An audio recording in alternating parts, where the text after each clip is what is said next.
بسم اللہ الرحمن الرحیم۔ السلام علیکم معزز طلباء کرام، آپ سب کیسے ہیں؟ آج ہم تفسیر بیضاوی کے سبق نمبر 62 کو پڑھیں گے۔ آج کے ہمارے سبق کا عنوان ہے غیر المغضوب علیہم ولا الضالین۔ آج کے ہمارے سبق کی عبارت شروع ہوتی ہے بدل من الذین علی معنی ان المنعم علیہم هم الذین سلموا من الغضب والضلال۔ آئیے سب سے پہلے آج کے سبق کی عبارت پڑھ کے اس کا ترجمہ کرتے ہیں، اس کے بعد اس کی وضاحت کی طرف بڑھتے ہیں۔ مصنف علیہ رحمہ لکھتے ہیں غیر المغضوب علیہم ولا الضالین۔ آیت فاتحہ کا جو آخری حصہ ہے وہ لکھا کہ سوائے مغضوب علیہم اور ضالین کے، یعنی وہ جن پر غضب ہوا اور وہ جو بہک گئے گمراہ ہوئے، ان کے علاوہ۔ بدل من الذین علی معنی، فرمایا کہ یہ الذین سے بدل کل ہے، بئی معنی کہ منعم علیہم وہی لوگ ہیں جو غضب خداوندی اور گمراہی سے دور ہیں۔ او صفت لہ مبینۃ او مقیدۃ علی معنی انہم جمعوا بین النعمۃ المطلقۃ وہی نعمت الایمان وبین السلامۃ من الغضب والضلال۔ تو فرمایا یا یہ عبارت ما قبل کے لیے صفت کاشفہ یا صفت مقیدہ ہے، بہی معنی کہ منعم علیہم نعمت مطلقہ، یعنی ایمان اور غضب خداوندی اور گمراہی سے سلامتی کی نعمت کے جامع ہیں۔ اور فرمایا کہ وَذَلِكَ إِنَّمَا يَصِحُّ بِأَحَدِ تَعْوِيلَيْنِ، اور اس عبارت کو صفت بنانا دو تعویلوں میں سے کسی ایک کے ذریعے صحیح ہو سکتا ہے۔ اجراء الموصول مجرى النکرۃ اذا لم يقصد به، ایک یہ کہ اسم موصول کو نکرہ کے درجے میں رکھا جائے جبکہ اس سے کسی معہود خارجی کا قصد نہ کیا ہوا ہو۔ جی طلبہ کرام، اس کی مزید عبارت ہم آئندہ سبق میں ہی آگے پڑھائیں گے، وذالک سے آگے پڑھیں گے، اور آج کے لیے اتنا ہی کافی رکھتے ہیں۔ آئندہ ہم وذالک انما یصح بأحد التاویلین سے اس کو پڑھیں گے۔ تو آج کی ہم نے عبارت پڑھی، اس کا ترجمہ بھی پڑھا، آئیے اب اس کی وضاحت کی طرف بڑھتے ہیں۔ سب سے بنیادی بات یہ کہ سورہ فاتحہ کی آیات میں سے آخری جو چھوٹا سا حصہ رہ گیا ہے، اور اس کے بعد بحمد اللہ تعالی ہماری سورہ فاتحہ کی تفسیر مکمل ہو جائے گی۔ تو غیر المغضوب علیہم ولا الضالین، یہاں سے قاضی صاحب پہلے اس عبارت کی ترکیب بیان کرتے ہیں نحو کے اعتبار سے۔ تو کہتے ہیں کہ یہ بدل بھی ہو سکتا ہے اور صفت بھی ہو سکتا ہے۔ اگر بدل مانیں گے تو معنی یہ ہوں گے کہ جو منعم علیہم ہیں وہ ہی سالمین من الغضب والضلال ہیں، یعنی اللہ کے غضب اور گمراہی سے محفوظ اور مامون بھی وہی لوگ ہیں جو کہ منعم علیہم ہیں، یعنی جن پر انعام ہوا ہے۔ کیونکہ یہاں بدل سے مراد بدل الکل ہے، اس لیے کہ جب بھی بدل کو مطلق بولا جاتا ہے تو اس کا فرد کامل مراد ہوتا ہے، اور بدل کا فرد کامل جو ہے وہ بدل کل ہے۔ اور چونکہ بدل کل اور مبدل منہ ذاتاً اور مصداقاً دونوں اعتبار سے یہ متحد ہوتے ہیں، اور احد المتحدین کا حمل دوسرے پر یہ صحیح ہوتا ہے، یعنی بدل کل ہو اور مبدل من ہو، ذات اور مصداق دونوں کے اعتبار سے یہ ایک ہی ہیں، اور جو ذات و مصداق میں ایک ہوں تو ان کے بارے میں ضابطہ یہ ہے کہ ان میں سے ہر ایک کا دوسرے پر حمل کرنا، وہ یعنی ایک بول کے دوسرا مراد لینا، یہ صحیح ہوتا ہے۔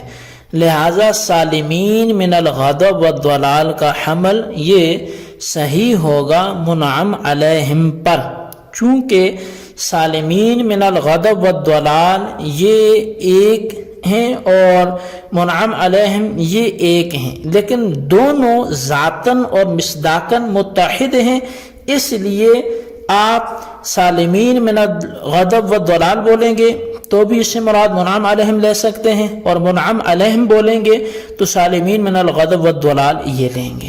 تو اور معنی یہ ہوں گے کہ جو لوگ منعم علیہم ہیں وہی غضب اور گمراہی سے محفوظ و مامون بھی ہیں۔ اور دوسری صورت یہ ہے کہ اس کو صفت بنایا جائے۔ اب صفت کہتے ہیں کہ اس تابع کو جو اپنے مطبوع کے معنی پر دلالت کرے۔ اب الذین کے اندر دو جہتیں جمع ہو گئی، اول تو موصول ہونے کی جہت اور دوسری موصوف ہونے کی جہت۔ موصول ہونے کی جہت سے صلہ یعنی انعمت کے معنی پائے جائیں گے، اور موصوف ہونے کی جہت سے سالم من الغضب والضلال کے معنی پائے جائیں گے۔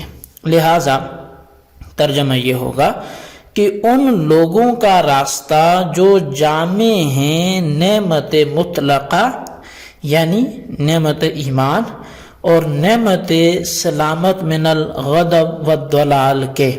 اب رہی یہ بات کہ مصنف نے ابھی انعمت کی تفسیر اخرویہ کے ساتھ کی تھی، اور یہاں نعمت سے صرف ایمان مراد لے رہے ہیں، تو یہ تو دو الگ الگ باتیں ہو گئی ایک ہی مصنف سے۔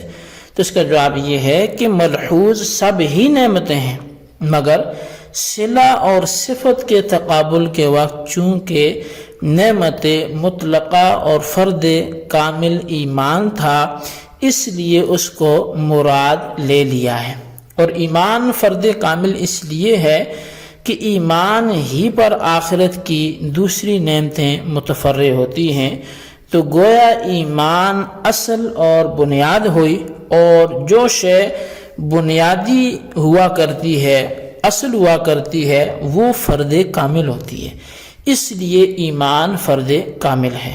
صفت بنانے کے بعد اس میں دونوں احتمال ہیں، صفت کاشفہ کا اور صفت مقیدہ کا، لیکن پہلے یہ سمجھیں کہ صفت کی قسمیں کتنی ہیں۔ صفت کی اصل میں 3 قسمیں ہیں، ایک ہے صفت کاشفہ، ایک ہے صفت مقیدہ، اور ایک ہے صفت مادحہ۔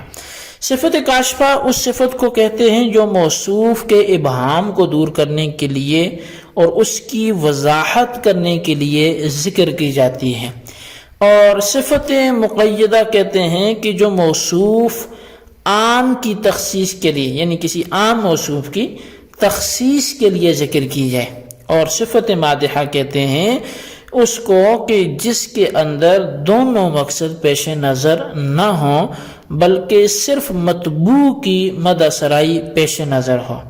نسبت کے اعتبار سے صفت کاشفہ اپنے موصوف کے متساوی ہوتی ہے۔ اب رہی یہ بات کہ کس صورت میں یہ صفت مقیدہ ہوگی اور کس صورت میں یہ صفت کاشفہ ہوگی، تو یہ موقوف ہے ایمان کی تعیین مراد پر۔ ایمان کی 2 قسمیں ہیں، ایک ہے ایمان مطلق اور دوسرا ہے ایمان کامل۔ ایمان مطلق کہتے ہیں محض تصدیق اور اقرار باللسان کو ایمان کامل کہتے ہیں، اور تصدیق قلبی کے ساتھ اس کے جمیع تقاضوں پر عمل کرنا، یہ ایمان مطلق کے بارے میں علماء امت کا فیصلہ ہے۔ وہ خلود فی النار کو حرام کر دیتے ہیں، لیکن دخول اولا فی الجنہ کو ثابت نہیں کرتا، اور ایمان کامل دخول اولا کو ثابت کرتا ہے۔ یعنی اب کسی کا ایمان کامل ہوگا تو وہ تو اولاً جائے گا ہی جنت میں، لیکن جس کے ایمان کامل نہیں ہے تو خلود فی النار تو اس کو نہیں ہوگا، لیکن اولاً ہو سکتا ہے وہ جہنم میں بھی داخل ہو، پھر بعد میں جنت میں جائے۔ تو گویا ایمان مطلق کے ساتھ متصف ہونے والوں کے لیے ضروری نہیں ہے کہ وہ سالم من الغضب والضلال بھی ہوں، اور مومنین کاملین کے لیے سالم من الغضب والضلال ہونا یہ ضروری ہے۔ پس اگر ایمان سے ایمان مطلق مراد ہے تو غیر المغضوب علیہم ولا الضالین یہ صفت مقیدہ ہے، کیونکہ صورت میں انعمت علیہم مومنین فاسقین کو بھی شامل ہو جائے گا۔ پس غیر المغضوب علیہم ولا الضالین سے مومنین فاسقین کو خارج کر دیا اور مومنین کاملین کے ساتھ خاص کر دیا۔ اور اگر ایمان کامل مراد ہے تو صفت کاشفہ ہوگی بائیں طور پر کہ انعمت علیہم کے اندر سلامت من الغضب والضلال کا مفہوم یہ ملحوظ ہوگا، کیونکہ مومن کامل کے لیے سالم من الغضب والضلال ہونا یہ ضروری ہے، لیکن یہ مفہوم کچھ مبہم طریقہ پر تھا، اس لیے غیر المغضوب علیہم ولا الضالین نے اس کی وضاحت کر دی۔ جی طلبہ کرام، یہ تھی ہمارے آج کے سبق کی عبارت ترجمہ، اس کی وضاحت، اس کو اچھے انداز سے سمجھیں، اس کے خلاصے کو اپنے رجسٹر پر ضرور لکھیں، بالخصوص ان سوالات کے جوابات بھی دیں۔ سوال نمبر 1 یہ ہے کہ صفت کی کتنی قسمیں، ہر ایک کی تعریف تحریر کریں۔ اور سوال نمبر 2 یہ ہے کہ اگر ایمان کامل مراد ہو تو پھر آپ اس کی وضاحت غیر المغضوب علیہم ولا الضالین کی کیسے کریں گے اور اس کی تشریح کیسے کریں گے، اس کی وضاحت کریں۔ اللہ تبارک و تعالیٰ سے دعا ہے جو کچھ ہم نے پڑھا سنا سے یاد رکھنے کی توفیق نصیب فرمائے، آمین بجاہ النبی الامین صلی اللہ علیہ وسلم۔